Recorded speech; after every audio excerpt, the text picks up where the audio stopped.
Huyu kijana anaitwa Mohamed Ali. This young man here. Naomba mumuombe. Mukikubali watu ya Mombasa, mupatie nafasi ya kuwa gavana wa kaunti ya Mombasa. Mtamsaidia? Huyu kijana mimi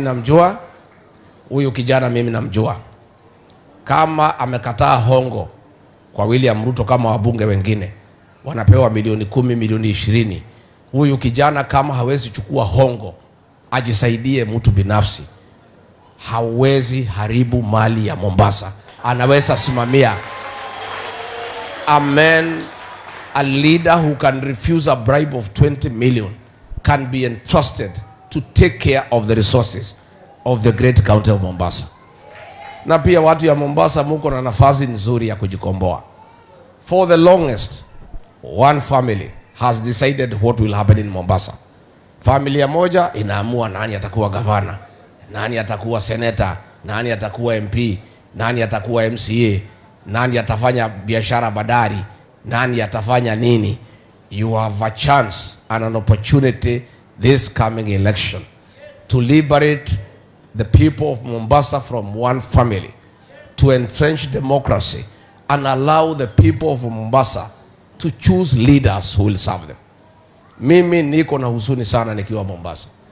Nikiwa naibu wa rais nilijaribu sana kupigana na madawa ya kulevya na mihadarati hapa Mombasa. As we speak, nikienda round, watoto wametumia madawa, wamekuwa zombies. Si ni kweli?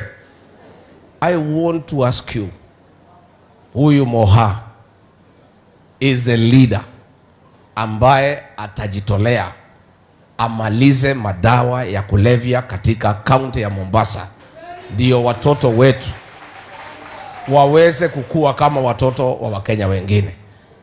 Mimi naomba wale muko na nafasi mumsaidie. Mimi sina kura ya Mombasa, lakini niko na wafanyikazi kadhaa wangu wanafanya mambo yangu hapa. Karibu 17. Hiyo 17 hiyo nitakutafutia. Hizi zingine wewe utatafuta kwa hii watu. Tumekubaliana watu wetu.